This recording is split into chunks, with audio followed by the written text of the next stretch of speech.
तक हमारा channel subscribe नहीं किया तो फ़ौरन सब्सक्राइब का बटन दबाएं और बेल आइकन को दबाना हरगिज़ मत भूलें ताकि ऐसी दिलचस्प वीडियोस आप तक पहुंचती रहें।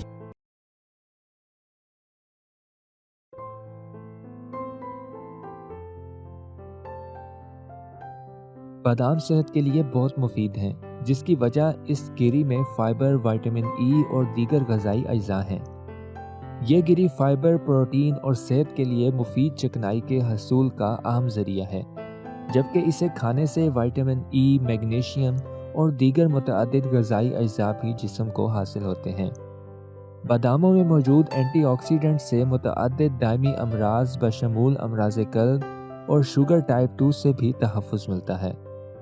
बादाम खाने की आदत से जिस्मानी वज़न, नुकसानदेह कोलेस्ट्रॉल की सतह में कमी आती है, जबकि ब्लड शुगर को कंट्रोल करना भी आसान होता है।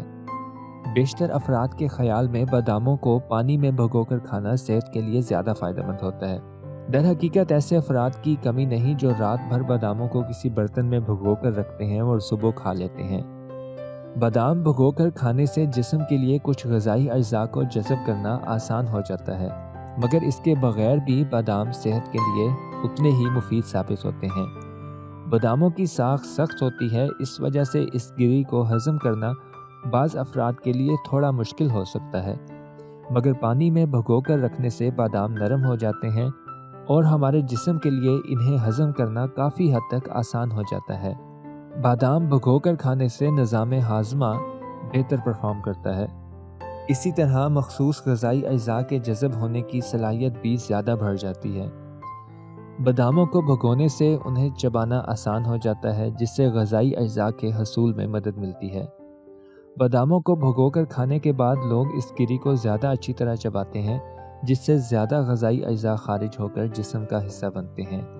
इस तरह हमारा मैदा इन ग़िज़ाई अज्जा को ज़्यादा बेहतर तरीके से जज़ब कर पाता है। तो बादाम को भिगोकर खाना हाज़मे के लिए बेहतर है। ग़िज़ाई अज्जा का जिस्म में जज़ब होना ज़्यादा बढ़ जाता है, मगर खुश्क बादाम भी उतने ही फ़ायदेमंद हैं। अगर खुश्क बादाम को भी अच्छी तरह चबाकर खा लिया जाए तो वही फ़ायदे जो बादाम को भिगोकर हासिल किए जा सकते हैं, वो खुश्क बादाम से भी हासिल किए जा सकते हैं।